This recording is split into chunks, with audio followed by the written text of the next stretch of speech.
Well, today, as I mentioned earlier, we have a very anointed man of God.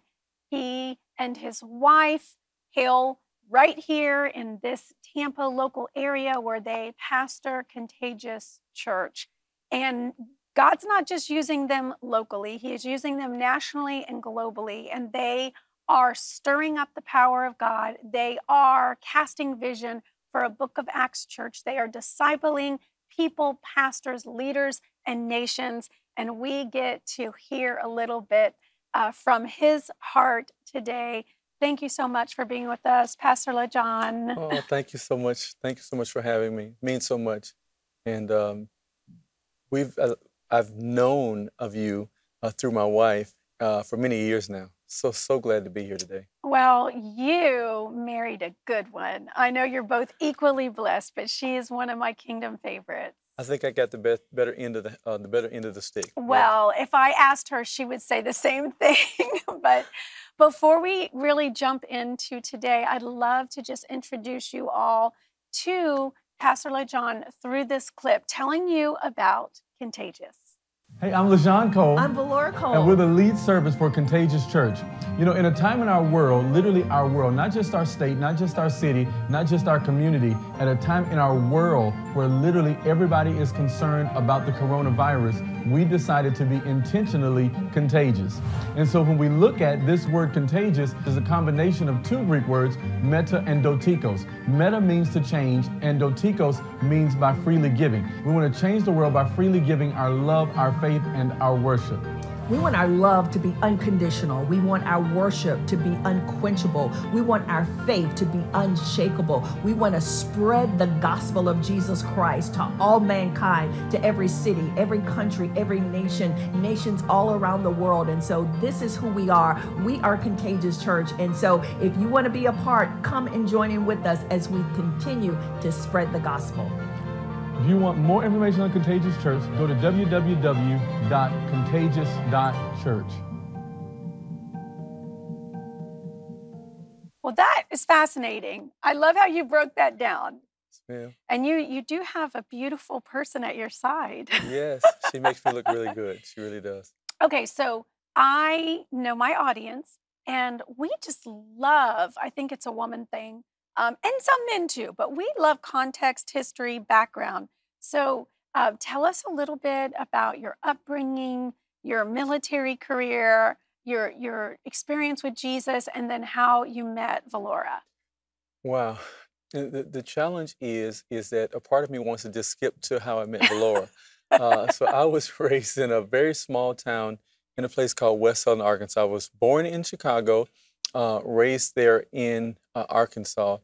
And if I were to tell you a little bit about the story, so my mother got into a slight bit of trouble when she was probably right after she had me. So I was 2 months old when my mother got into trouble. And so I went to Arkansas to be raised by my grandmother. And so my grandmother raised me all the years.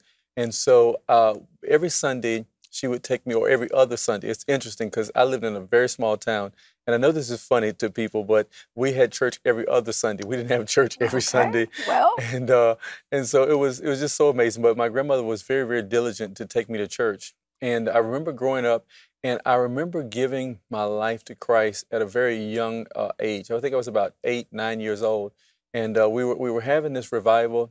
And you know, the preacher asked, you know, if you were to die today, do you know where you'd go? And so I was like, you know, I think I'd go to heaven. And he says, well, I want to make sure. And so he brought this chair. And if anybody knows anything about the Baptist church in the small country towns, they bring a chair and put it in the middle of the aisle, and you go sit in the middle of the chair.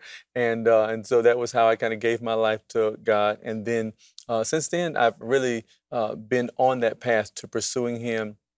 And so one day, my friend from a place called Rubonia, Florida, called me and asked me if I would come out and do a discipleship seminar at his church. And so I was living in Memphis at the time, and two of my friends, one of them who actually worked at a car dealership, he said, hey, I'll drive you down. And so we came down to Florida, and while I was preaching, I got two versions of this story. And I got my wife's story, I got my story, and I probably got the real story. Okay. So three versions. Yeah, three versions. So as I was preaching, I was preaching a message about how the glory of the latter house would be greater than the former. And so as I'm doing that, I could see this young lady who's sitting, like she was sitting on the aisle and she was taking notes. And I was like, I don't know who this lady is, but she's taking notes and it seems like my message is bad or something. And so at any rate, what I found out later was that she had taken copious notes and she could literally come back and she could have preached my message from her notes. And so anyway, we met that day. Long story short, we went out to the beach after church because I said, we're from Memphis and we don't have beaches there, and I'd love to see what your beaches look like. And so a group of us ministers, we went out to eat after church, and then we went to Lido Beach.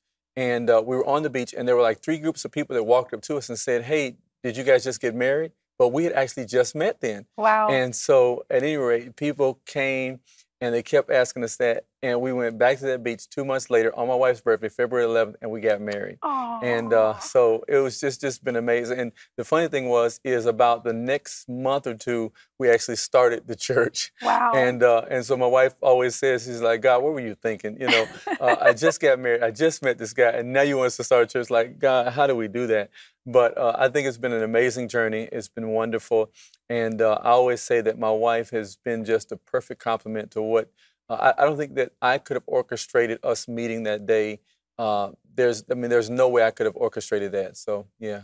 Your steps are directed by the Lord. Directed by the Lord, yes. Yeah. When we just stay in the secret place and we just trust God and don't try to help him. Right. And we just say, not my will, but yours be done. Isn't it amazing the beautiful gifts he has for us? Yes, ma'am. Yeah. Well, you guys are wonderful pastors and kingdom leaders, and I know you're sought after. You've been obedient to God. Little did you know when you were preaching in that church that you would go to all the cities, all the countries, write all the books. And you guys really are just at the beginning of your journey. You're so young. And so, God, there's so much that's still in you. Wow. Yes, ma'am. Okay, so now let's talk about just the vision when God said to start the church. I have a huge burden for men and women of God and leaders that haven't been fathered properly. Whether it's in the church, in the marketplace, and the highways and byways, there's just such an absence, and that is really one of your passions, and God uses you to father. And I also love the New Testament book of Acts mantle that you carry and that you communicate and convey, and you're creating this new wineskin church. Yes, ma'am. And so just because we're living in the dispensation of the New Testament doesn't mean that our churches in America are New Testament churches. Wow. So how do you lead? How do you teach? How do you draw the sheep into, look, this is what Jesus wanted when he left, when he ascended? Well, the challenge is that I think the church is sometimes, I say that sometimes the church is more spread out and more diverse than sometimes I think we want to be. Let me say it like that. I'm trying to be very careful in my words. But when we look at the church, it's more divided sometimes on Sunday mornings than any other time. And so we got so many different denominations. We got so many different methods or processes of leadership and understanding of ministry that one of the things that we wanted to do from the very beginning is that we wanted to be the modern manifestation, demonstration of what the early church was. The early church, Jesus prophesied, Jesus prayed for people, Jesus healed with people. Jesus, even when we think about the church and the responsibility that the church has a responsibility to go throughout the earth to make Jesus' name known, to heal people. Because as we heal people and we drive out sickness, we drive out different spirits that are trying to cause us to operate different than the plan of God for our lives, then what happens is, before you know it, we've just succumbed to what the environment or what culture wants us to do.